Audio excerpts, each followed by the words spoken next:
Did you feel bad for him?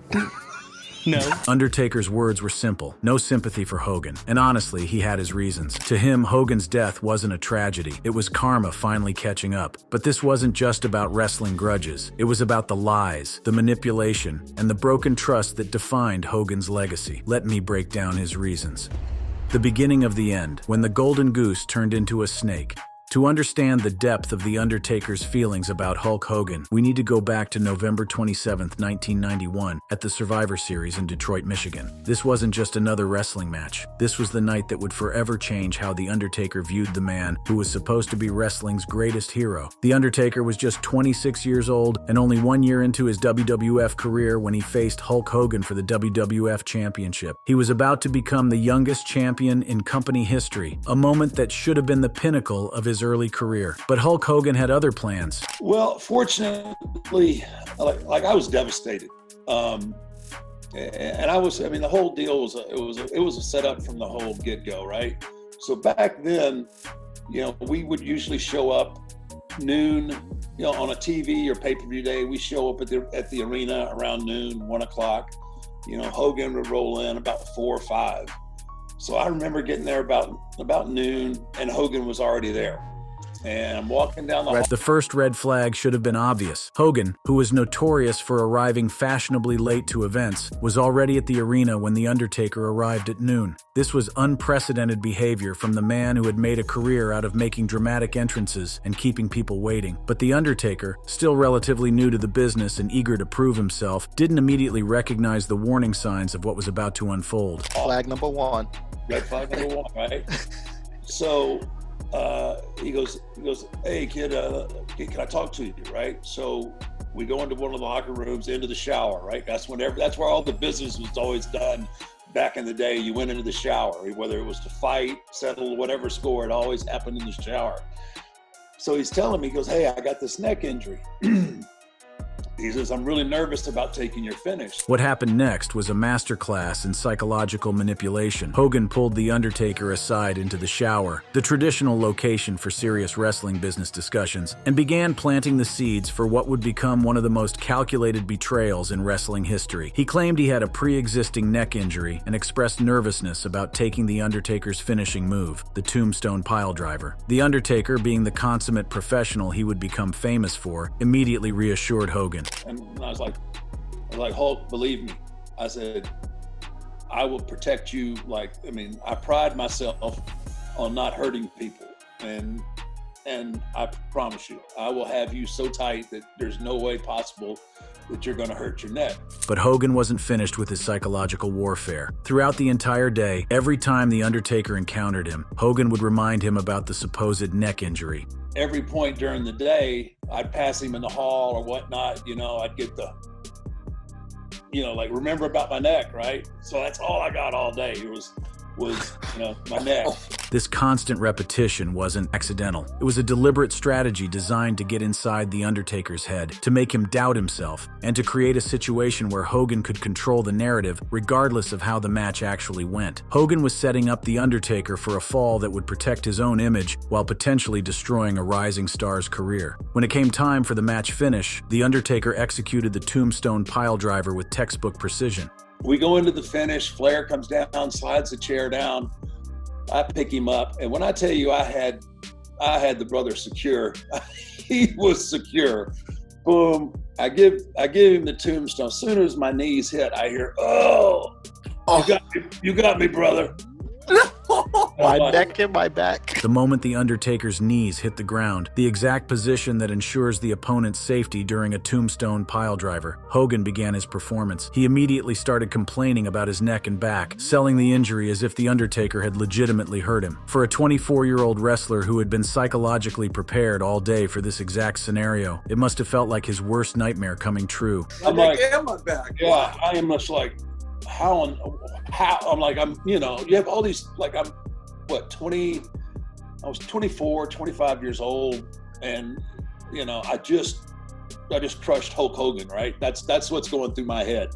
Like they gave me this opportunity, they gave me the chance to run with the ball, and I just hurt the golden goose. The term golden goose wasn't chosen lightly. In the wrestling business of the early 1990s, Hulk Hogan was quite literally the company's most valuable asset. He was the draw that filled arenas, sold merchandise, and generated the revenue that kept the WWF afloat. The idea that a relatively unknown wrestler had potentially injured this cash cow would have been devastating, not just for the Undertaker's career, but for the entire company. But what happened backstage was even more dramatic and calculated than what occurred in the ring. And he's always laying on Vince's office floor. So I go in there, he's laid out on the floor, he's carrying on, and like I'm going in to check on him, but then here come the paramedics and stuff. So here me and kayfabe, right? So I go behind a wall with Shane. Picture this scene. The Undertaker has just won his first WWF championship in what should have been the greatest moment of his young career. Instead of celebrating, he's hiding behind a wall with Shane McMahon, listening to paramedics examine Hulk Hogan, who is lying dramatically on the floor of Vince McMahon's office. Hogan's performance was so convincing that he even asked for his wife and kids to be called, adding an extra layer of drama to an already tense situation. Shane's right there telling me, he's like, Mark, he goes, his head wasn't anywhere close to touching that mat. And I'm like, no, man, I just couldn't hear it. Like, I was like, no, man, I heard him. I don't know what, I couldn't put a thought together. I just thought I'd killed him. Even with Shane McMahon, who had witnessed the match from ringside, telling him that Hogan's head never touched the mat, The Undertaker was so psychologically shaken by Hogan's manipulation that he couldn't process the truth. This is the power of gaslighting when executed by a master manipulator. Hogan had spent an entire day preparing The Undertaker to doubt himself, and in that moment of crisis, the psychological preparation paid off perfectly. The Undertaker was forced to wait days before he could see the footage of the match, as the technology for immediate replay simply didn't exist in 1991 the way it does today. During those agonizing days, he had to live with the belief that he had potentially ended the career of wrestling's biggest star. His family had flown in from Houston to celebrate his championship victory, but instead of a celebration, The Undertaker was consumed with guilt and fear about what he might have done. Because there's no Monday Night Raw. Yeah, there was no Monday Night Raw yet. Right. And we had house shows. So I finally got to see, but by now a lot of the boys had come up to me and they're like shaking their head like his head never got anywhere close to the mat.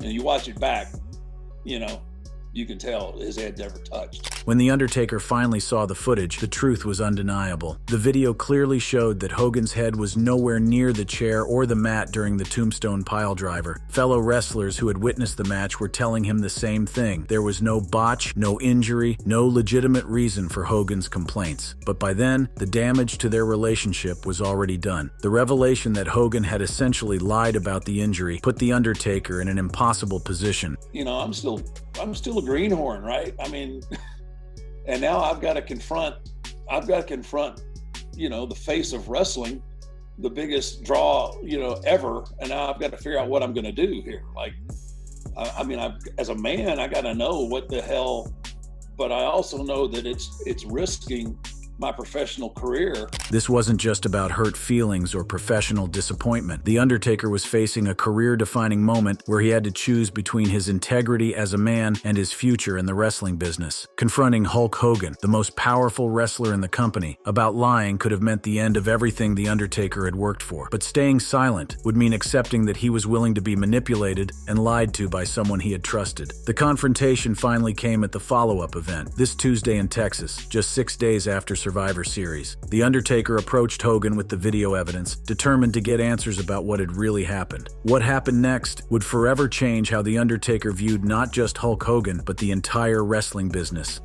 The unforgivable lies, how Hogan's true nature was finally exposed. The confrontation between The Undertaker and Hulk Hogan at this Tuesday in Texas wasn't just a conversation between two wrestlers. It was a moment of truth that would define their relationship for the next 3 decades. What happened when The Undertaker presented Hogan with undeniable video evidence of his deception would reveal the true character of the man millions of fans considered their childhood hero. I got to San Antonio and I was like, Terry, I watched it back. Your head never hit. He was like, well, brother, what it was you had me so tight that when we came down, I had nowhere to move. And that's what jammed my neck, because I couldn't move at all. You're too tight. This response from Hogan wasn't just disappointing, it was insulting to The Undertaker's intelligence and professionalism. When confronted with clear video evidence that his head never made contact with the chair or mat, Hogan didn't apologize or admit he had overreacted. Instead, he doubled down with an excuse so flimsy that it bordered on the absurd. He claimed that The Undertaker had held him too tight during the move, and this somehow caused a neck injury despite there being no actual impact. The Undertaker's reaction to this pathetic excuse was immediate and definitive. It was too tight. And at that point, then I was like, okay. Then I knew, I was like, okay. I kind of realized, okay, I know what you're all about. And that's all I needed. In that moment, The Undertaker saw through the facade that had fooled millions of wrestling fans for years. He realized that Hulk Hogan was fundamentally dishonest, willing to throw anyone under the bus to protect his own image. This wasn't about a legitimate injury or even a simple misunderstanding. This was about a man who would rather destroy a young wrestler's confidence and reputation than admit he had fabricated a story to explain away his loss. The revelation changed everything about how The Undertaker would interact with Hogan going forward. I treated him with the respect that I think that for what he did for the business, he deserved. So I treated him that way.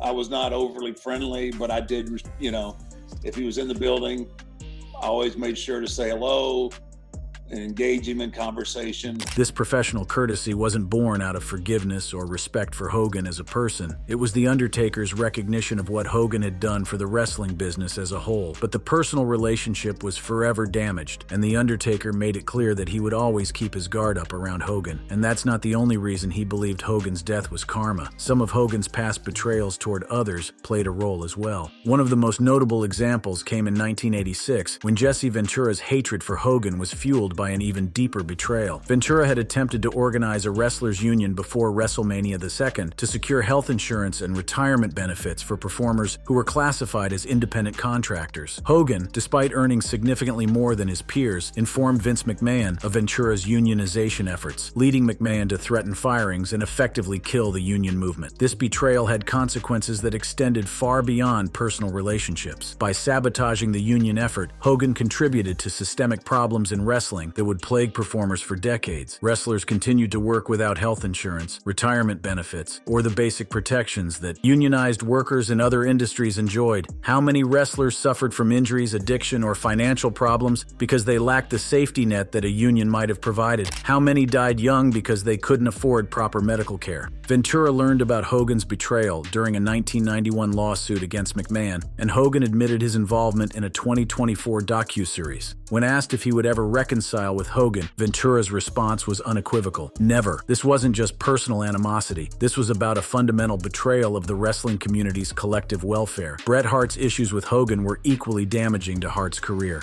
At WrestleMania 9 in 1993, Hart was the WWE champion, but was scheduled to lose the title to Yokozuna in the main event. In a last-minute change orchestrated by Hogan, the Hulkster convinced Vince McMahon to let him challenge Yokozuna immediately after Hart's match, winning the title in a 22-second impromptu bout. Hart agreed to this booking under the promise that Hogan would later put him over in a return match, but Hogan refused, citing Hart's smaller size and tag team background as reasons why he wasn't marketable enough. This betrayal cost Hart what should have been a defining moment as champion, and demonstrated Hogan's willingness to use his political power to benefit himself at the expense of other performers. Hart has called Hogan a phony piece of and criticized his limited in-ring ability, making it clear that their encounter at the 2005 WWE Hall of Fame, where Hart refused to shake Hogan's hand, was just one visible sign of a much deeper animosity. But the pattern of backstage manipulation wasn't limited to these high-profile incidents. In 2000, Hogan feuded with cruiserweight Billy Kidman in WCW in what was supposed to be a program designed to elevate Kidman to a higher status. Instead of helping build Kidman's credibility, Hogan undermined the entire storyline by publicly disparaging disparaging Kidman in radio interviews, claiming he couldn't draw flies at a flea market. This public burial not only humiliated Kidman, but sabotaged any chance the feud had of being successful. Even Shawn Michaels, one of wrestling's most polarizing figures, had serious issues with Hogan's conduct. During their 2005 SummerSlam match, Hogan and Michaels had planned a series of matches where each would get a victory. However, when it came time for the return match, where Michaels was supposed to win, Hogan used his influence to ensure he remained victorious, backing out of the agreed-upon plan. Frustrated by this betrayal, Michaels oversold Hogan's moves during their match, turning it into a comedic performance designed to mock the Hulkster. But perhaps the most revealing aspect of Hogan's character wasn't just his willingness to betray fellow wrestlers. It was his complete inability to acknowledge or take responsibility for his actions. When confronted about his behavior, Hogan consistently deflected, made excuses, or simply denied the truth even when presented with evidence. This pattern of dishonesty extended far beyond wrestling politics and into every aspect of his public persona. Hogan has a well-documented history of telling outrageous lies and exaggerating stories. He claimed to have been approached to join Metallica as their bass player, a story that the band members have flatly denied. He insisted that he was offered the starring role in The Wrestler, another claim that has been debunked. He even claimed that Elvis Presley was a fan of his wrestling, despite the fact that Presley died shortly after Hogan's career began. These fabrications might seem harmless on their own, but they reveal something important about Hogan's relationship with the truth. When someone is willing to lie about small, easily verifiable facts, it raises serious questions about their honesty regarding more significant matters.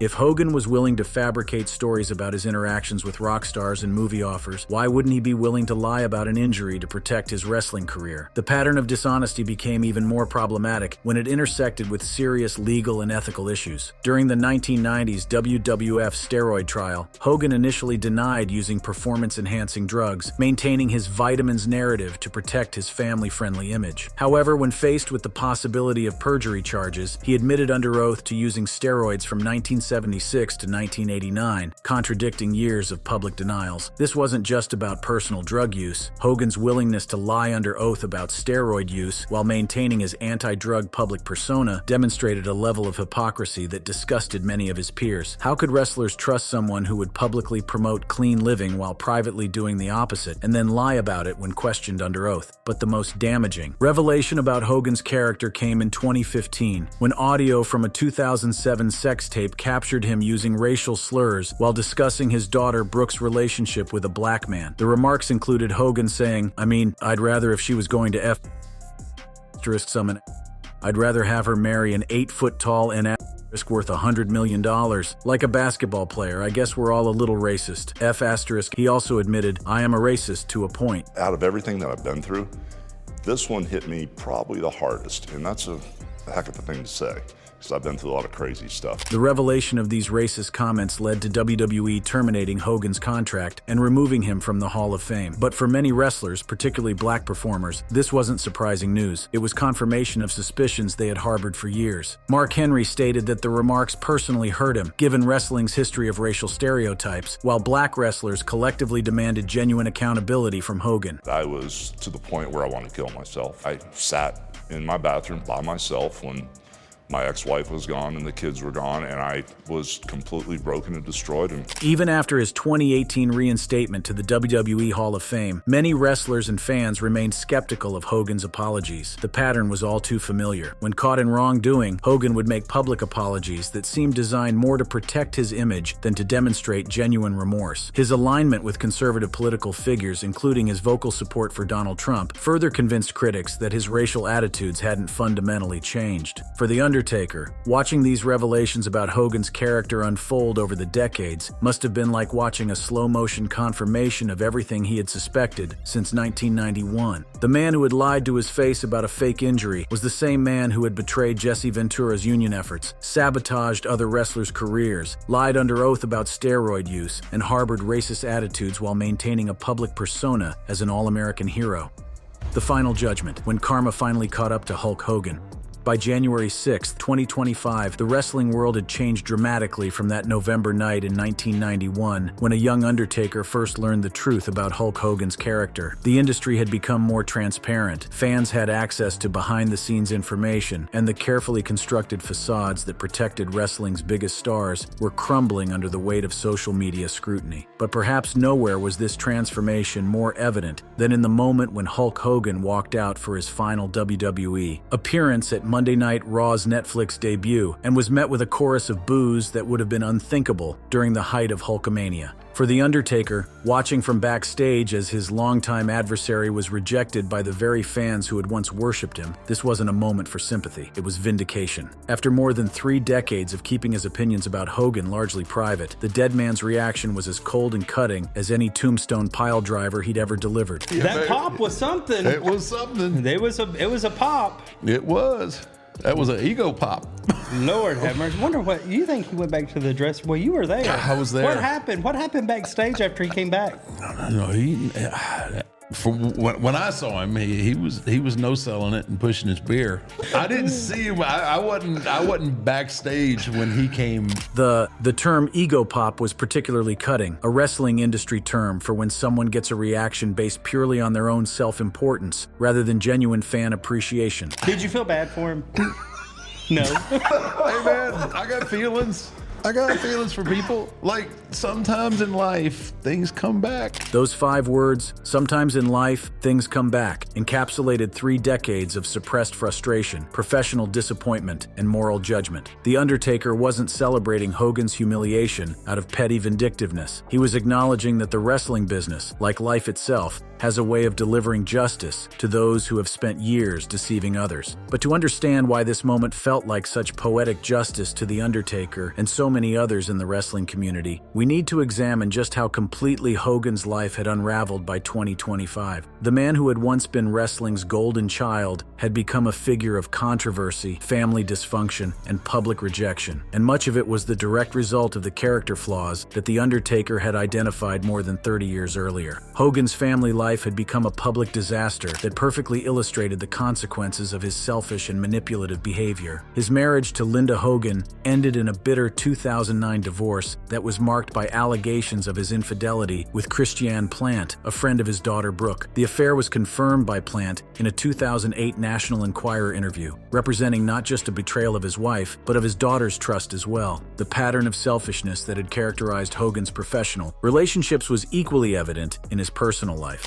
My family is in the worst mess. Brooke doesn't talk to us. She's had twins. She got married. She didn't tell us. She had twins. She didn't tell us. She had a huge fight with Terry.